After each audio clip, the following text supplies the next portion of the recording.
Pasangan-pasangan sejenis itu kalau mau membunuh, itu nggak cuma membunuh. Lo andai kata gue nih ya, andai kata naudzubillah min dzalik, ya Allah jauhkan bala.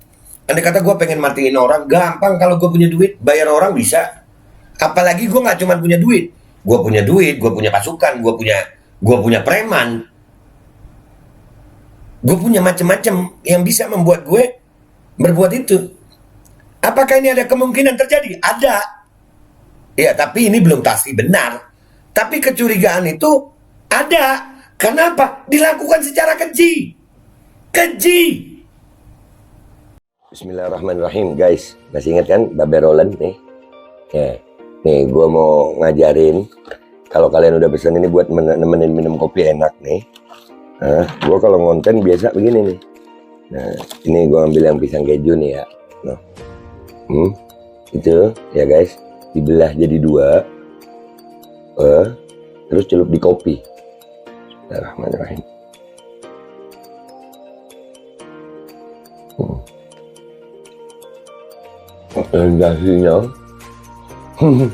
Sensasinya itu luar biasa. Kejunya tetap terasa, kopinya ada aroma pisangnya.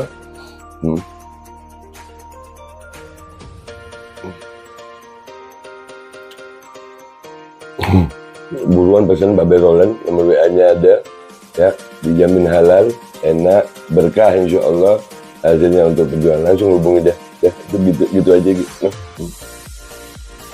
Buat nemenin minum kopi.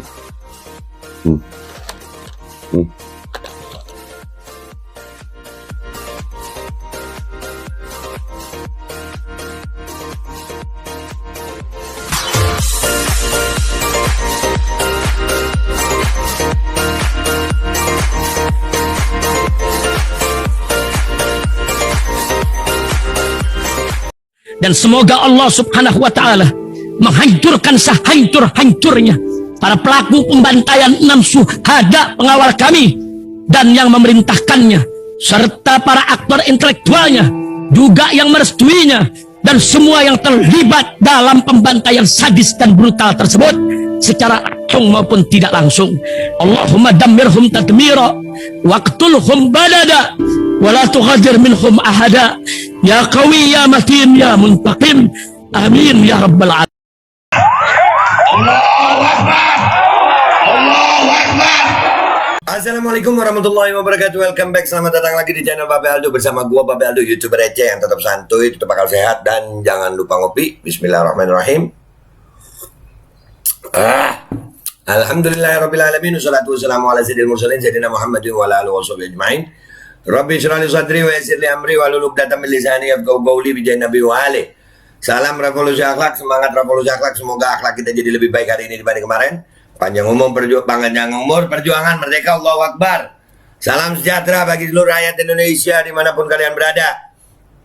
Semoga kalian semuanya dalam keadaan sehat walafiat, tidak kurang satu apapun, dan mudah-mudahan kalau ada yang sakit dari kalian, itu menjadi sakit penghapus dosa, penambah pahala, sakit yang insya Allah segera disehatkan oleh Allah Subhanahu Wa Taala dalam sehat yang manfaat. Amin ya rabbal alamin. Oke guys, konten kita kali ini adalah kita mau belajar tentang crime, pembunuhan, tentang pembunuhan. Pembunuhan itu, ini gue menilik beberapa hasil dari googling ya, tulisan-tulisan orang yang ilmuwan ya, karena memang Pak Kapolri itu kan mengatakan kedepankan itu apa yang sesuai sains, penyelidikan sesuai sains. Ya, kita akan mencoba membantu. Karena menurut kami tidak mungkin terjadi pembunuhan biadab itu kecuali dengan alasan yang masuk akal. Ya, biadab loh ini, biadab. Ya, yang disiksa dulu dibunuh itu 6 jenderal. Ya kan, yang pahlawan revolusi disiksa dulu, itu pasti punya alasan itu. Ya, segala sesuatu yang disiksa dulu punya alasan. Ya, alasan apa yang paling bisa nih? Ya, kemungkinan ya banyak alasan ya. Salah satunya ini guys, kalau mau dilihat kan ya, bagaimana seorang petinggi mau bunuh anak buahnya ini sebenarnya gampang nyuruh orang buang di jalan bisa, tapi ini sampai terjadi yang luar biasa gitu. Ada apa? Ini salah satu kemungkinan, karena kemarin ada berita tentang di rumah yang foto istrinya nggak ada, adanya foto itu. Ya, ini minta maaf gue nyampaikan ini karena sesuai dengan sains ya. Gue harus berdasar dengan ilmu gitu. Ini yang pertama yang gue mau baca ini nih. Crime of passion. Kejahatan hawa nafsu, passion. Kekejian di balik pembunuhan. Oke, kita lihat dulu. Ini dilansir kompas.com. Ya. Lebih dari separuh kasus pembunuhan yang melibatkan kaum homoseksual dimutilasi. Pelaku umumnya menusuk korban lebih dari 10 kali. Kasus dilakukan secara spontan terkait persoalan pasangan seks. Apakah ini menunjukkan perilaku sosial kaum homoseksual lebih kejam dari perilaku masyarakat heteroseksual? Direktur Reserse Kriminal Umum Polda Metro. Ini beritanya minta maaf gue. 22 bulan Juli 2008. Oke, 2008 nih.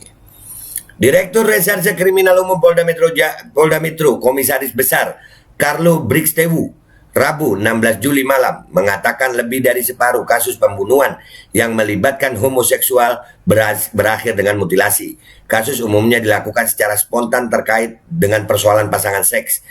Angkanya saya punya tetapi tidak di tangan saya sekarang. Jadi saya sebut saja lebih dari separuh berakhir mutilasi. Artinya berakhir dengan kekejaman, kebiadaban. Kepala Satuan Kejahatan dengan Kekerasan Ajun Komisaris Besar Fadil Imran menambahkan, wah beliau waktu 2008 masih Ajun Komisaris Besar ya, AKBP. Iya betul ya? Menambahkan, kami siang korban sekarang sekurangnya ditikam 10 kali. Korban tewas Heri Santoso 40 misalnya, ia ditikam tersangka Rian. Ferry Idam Heniang Sah 30 dengan 11 kali tikaman. Juga pelaku dewasa dalam kasus sodomi anak-anak di bawah 5 tahun yang pernah saya tangani, tersangka tega menikam korbannya yang masih kecil dengan 10 kali tikaman hanya karena si anak yang sudah lama disodomi hari itu menolak disodomi, papar Fadil. Ini ada nama Fadil Imran juga ya. Ini memang kejam ya orang kalau homoseksual itu. Pelaku seolah ingin menunjukkan kepada orang lain bahwa ia benar-benar marah. Katanya, menurut Fadil, dalam kasus pembunuhan yang dilakukan masyarakat heteroseksual, pelaku cukup menikam korban sekali hingga 2 kali tanpa atau dengan mutilasi. Iya, tembak sekali selesai. Nggak perlu nyuruh. Iya, ini kenapa harus banyak? Pelaku seolah ingin menunjukkan kepada orang lain bahwa ia benar-benar marah. Ya, itu tadi sudah. Heri dibunuh Rian di kamar 309A, Blok J, Margonda Garden Residence, Depok. Jumat 11 Juli pukul 20.00 Rian membunuh Heri setelah Heri menawar Novel Andreas, pacar Rian. Rian tersinggung, Heri ditikam 11 kali.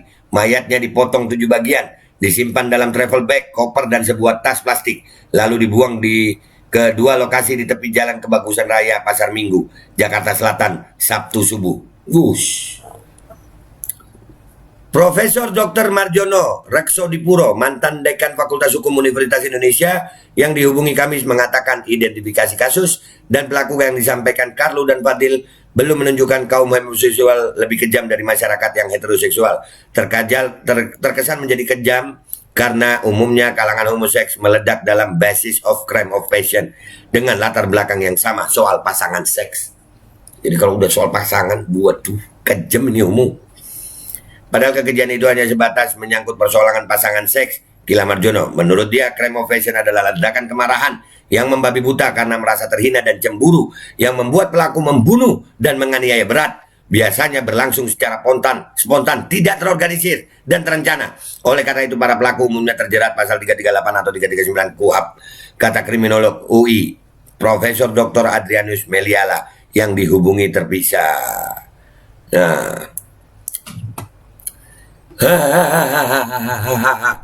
pada kaum homoseksual, lanjut kriminolog UI lainnya, Profesor Dr. Roniniti Baskoro, crime of passion bisa dipicu unsur lain, yaitu unsur ketakutan kehilangan peran karena pasangannya terancam hilang. Guru Besar Fakultas Psikologi UI, Profesor Dr. Sarlito Wirawan Adrianus dan Marjono mengakui rendahnya populasi kaum homoseksual menyebabkan kalangan ini mudah mengalami distres, mudah panik. Crime of passion di antara homoseks terjadi lebih keras karena berlangsung di antara para pria. Menurut mereka, asmara yang tumbuh di antara mereka adalah cinta platonis, mencintai untuk menguasai dengan pendekatan lust, lose-lose solution dan bukan win-win solution. Dengan kata lain, dalam kasus-kasus perebutan, perselingkuhan, dan pertengkaran asmara, kaum homoseks umumnya berprinsip, kalau saya tidak dapat, maka kamu pun tidak akan mendapatkan dia. Interaksi berlangsung agresif, saling menghancurkan, ungkap Sarlito. Wih, ini guru-guru besar yang ngomong, guys. Ngopi nggak lu? Ngopi dong ya. Ngopi. Menurut dia dan Adrianus, dalam menjalin asmara, kaum homoseks tidak mengenal konsep belahan jiwa. Mereka hanya mengenal konsep pembagian peran yang permanen antara perempuan dan pria. Peran tersebut mereka jalankan sampai ajal menjemput. Fungsi-fungsi dalam organ tubuh pria dan perempuan tidak penting bagi mereka.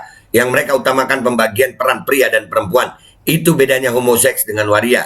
Waria adalah pria yang ingin menjadi perempuan dengan mengubah keadaan tubuhnya dari tubuh pria menjadi tubuh yang mirip perempuan. Dia lantas membesarkan dada menjadi payudara dan mengubah alat kelaminnya.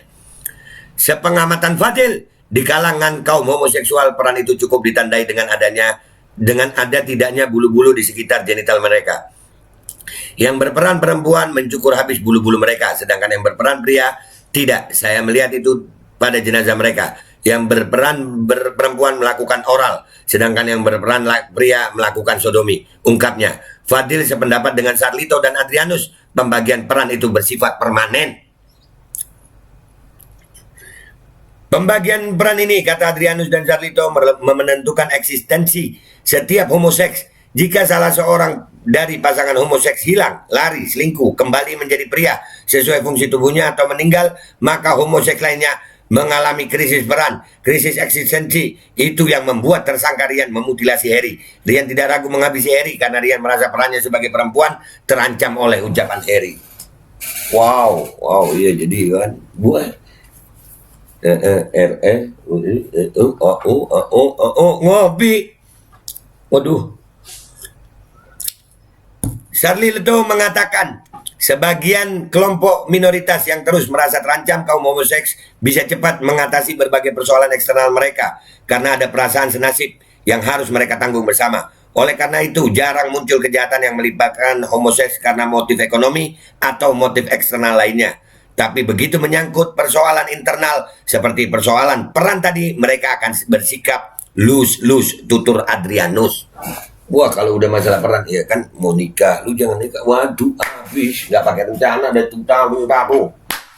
Apalagi kalau tahu yang, waduh. Kriminolog UI lainnya, Profesor Dr. Roni Niti Baskoro, mengutip sejumlah hasil riset internasional bahwa kaum homoseks lebih keji ketika meledak ketimbang kaum lesbian.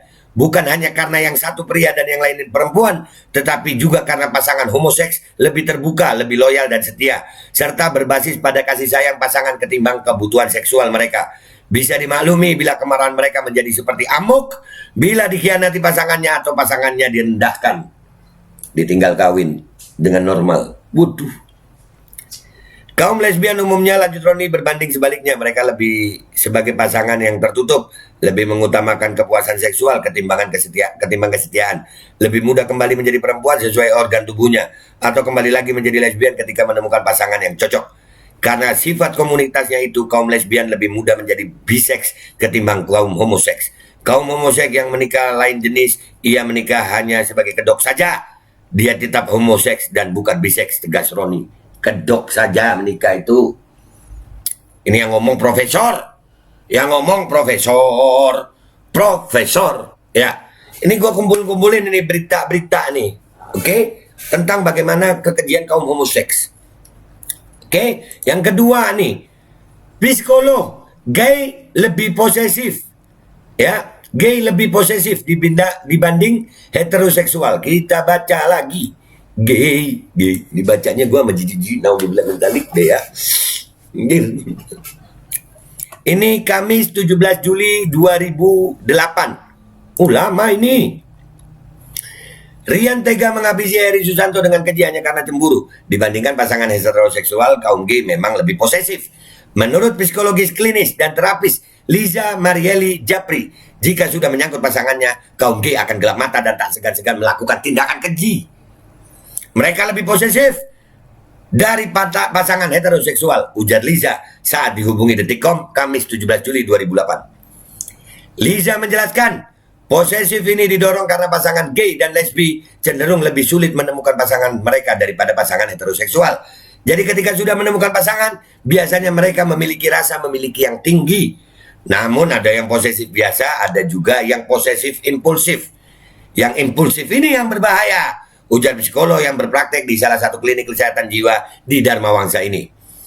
Kaum gay dan lesbi juga kadang menikah, namun mereka menjadikan pernikahan itu hanya sebagai kedok. Hanya sebagai kedok.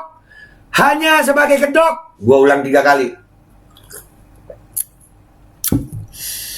Hal ini dilakukan karena norma sosial yang tidak menerima cara hidup sesama jenis. Mereka rata-rata malu mengakui kalau mereka menyukai sesama jenis pungkasnya. Ya malu. Kalau ngaku, ya lucu. Aduh. Ya kan? Udah 2 nih. Gua kena pin 3 ya. 3. Kalian siapin kopinya guys. Kalian kalau nonton gue tuh pakai kopi. Yang ketiga berita. Yang tadi itu dari Detik ya. Nih, psikiater, tingkat kecemburuan kaum homoseksual lebih tinggi. Ayo lu. Ini dari republika.co.id. Kamis 2 Juli 2015. Psikiater Profesor Dadang Hawari menilai pernikahan sejenis tidak mungkin dapat diberlakukan di Indonesia. Ya juga menyoroti pernikahan pasangan homoseksual Indonesia yang dilakukan di luar negeri. Ini memang agak mengejutkan, Amerika Serikat berani begitu, tapi di Indonesia tidak mungkin, kita masih religius. Pernikahan sesama jenis dilarang oleh agama baik Islam maupun non-Islam, kata Dadang kepada Republika Rabu 1 Juli 2015 ini ya guys. Menurut Dadang, organisasi lesbian, gay, biseksual, dan transgender LGBT yang berada di Indonesia cabangnya dari luar negeri. Diam-diam para aktivis LGBT di tanah air terus bergerak, seperti narkoba. Aktivitas organisasi LGBT itu tidak terang-terangan, tapi keberadaan mereka terus meluas, seperti narkoba. Ingat ya, ada yang bilang ini konten narkoba. Konten narkoba, ya. Dan narkoba itu mempengaruhi juga sih. Dan LGBT, wah itu micin, waduh. Meski pernikahan sesama jenis tidak disahkan di Indonesia, banyak pasangan yang menikah di luar negeri. Menurut dia, hal itu akan memunculkan serangkaian benturan sosial. Pernikahan pasangan hetero saja sering mengalami masalah, apalagi perkawinan sesama jenis. Dia menjelaskan, resiko tingkat kekerasan yang dilakukan oleh pasangan sejenis jauh lebih tinggi dibandingkan pasangan hetero. Pasalnya, tingkat kecemburuan mereka lebih tinggi. Sebagai kelompok minoritas, rasa kepemilikan dan hasrat untuk mempertahankan pasangan sangat tinggi. Dia mencontohkan kematian perancangan busana asal Italia, Gianni Versace, yang dibunuh mantan teman kencannya. Di Indonesia, kasus serupa juga terjadi pada pembunuhan berantai Rian asal Jombang yang membunuh korban lantaran cemburu.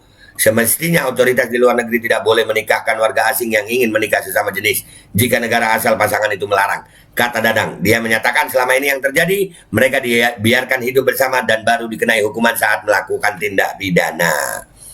Nah ini guys, jadi 3 berita itu aja. Kalian bisa juga guys mencari berita-berita yang seperti itu ya. Ya banyak kok, banyak ya. Artinya apa guys? Ya tidak mungkin terjadi pembunuhan keji itu tanpa ada alasan kejiwaan. Ya ini kesimpulannya nih. Tidak mungkin melakukan pembunuhan keji tanpa ada alasan. Kalau alasan-alasan yang biasa mau bunuh aja. Iya kan? Mau bunuh. Nggak perlu sampai orang disuruh jongkok. Apalagi kan banyak tuh kasus-kasus pembunuhan biasa. Ditinggal di jalan, dilempar di jalan. Ini nggak dipatah-patahin, nggak disiksa. Paham nggak sih maksud gue? Ini perlu diselidiki. Dan memang, ya seperti kata ahli-ahli tadi, ya mereka akan punya rasa malu gitu. Mereka punya rasa malu untuk mengakui itu. Dan pernikahan itu dipakai sebagai kedok. Mereka memang parah itu. Makanya LGBT ini jangan ada toleransi udah. Nggak ada toleransi sama LGBT. Penyuka sesama jenis, nggak ada toleransi. Mereka sakit jiwa. Mereka melanggar kodrat. Ini bukan tentang Islam aja, semua agama. Nah, Dan ini membuktikan juga bahwasannya pasangan-pasangan sejenis itu kalau mau membunuh, itu nggak cuma membunuh. Loh, andai kata gue nih ya, andai kata naudzubillah min dzalik, ya Allah jauhkan bala. Andai kata gue pengen matiin orang, gampang kalau gue punya duit, bayar orang bisa. Apalagi gue nggak cuma punya duit, gue punya pasukan, gue punya preman, gue punya macam-macam yang bisa membuat gue berbuat itu. Apakah ini ada kemungkinan terjadi? Ada. Ya, tapi ini belum pasti benar. Tapi kecurigaan itu ada. Kenapa? Dilakukan secara keji. Keji. Disuruh jongkok dulu, dipatahin dulu, disiksa dulu. Nggak normal. Nggak normal ini matinya. Pembunuhannya nggak normal gitu. Kalau pembunuhannya normal, ya udah matiin. Sekali tembak, selesai. Bukan yang begini ceritanya. Yang normal-normal aja gitu. Ini pembunuhannya normal gak sih? Enggak lah. Keji. Keji. Dan ini orang dekatnya loh. Orang dekatnya. Nggak mungkin selama bertugas itu nggak ada jasa. Ada jasa. Orang baik Joshua itu. Ya kan? Nah ini yang perlu mendapatkan perhatian. Gua mencoba melihat dari sisi lain, guys. Dan itu apa yang gua amati itu dikuatkan oleh pernyataan para ahli yang tadi gua bacakan. Ya, pasangan homoseksual itu lebih kejam, lebih sadis, lebih biadab. Kalau lagi udah marah, lebih mereka sakit jiwa. Mereka sakit jiwa. Orang homo itu sakit jiwa. Ya, mereka lebih kejam. Dan pernikahan bisa terjadi nggak orang homo menikah? Bisa, tapi itu hanya kedok. Itu yang ngomong ahli. Yang ngomong ahli. Itu kedok. Periksa kejiwaan, bahaya. Kalau sampai pimpinan sebuah institusi yang punya kewenangan, megang senjata, tapi punya kelainan jiwa, itu bahaya sayang, bahaya. Bahaya banget. Bisa terjadi pembunuhan keji. Untung aja ini terungkap. Kalau enggak, bahayanya gimana dah tuh. Dah, gitu aja buat kalian kali ini dari gue, ya. Ini jadi pelajaran guys, jadi pelajaran ya. Kalian yang belum subscribe silahkan subscribe. Yang kalau kalian suka dengan konten ini kalian like, kalian rasa ini manfaat, ilmu yang bermanfaat kalian share. Kalian share supaya rakyat Indonesia tahu, dan ini menjadi pelajaran buat kita semuanya. Menjadi pegangan buat kita. Oke? Dan homoseksual itu bisa terjadi sama siapa aja. Nggak harus cuman orang biasa, nggak artis bisa, apa bisa, bahkan para petinggi, para pejabat juga bisa, sangat bisa, dan perlu diselidiki dan perlu dibersihkan. Apalagi kalau sudah homo punya kewenangan, menguasai satu institusi yang kewenangannya luas, kekuasaannya luas, bahaya ini. Bahaya gak sih guys? Oke guys, gitu aja dari gue. Sampai jumpa di konten-konten gue berikutnya. Gue minta maaf kalau ada salah. Wabillahi taufiq wal hidayah. Waradha walinaya. Walafu minkum. Assalamualaikum warahmatullahi wabarakatuh. Gila emang ya homo itu. Bisa gak kelihatan gitu dia. Lu bisa menikah tapi homo. Bisa. Anak buahnya banyak.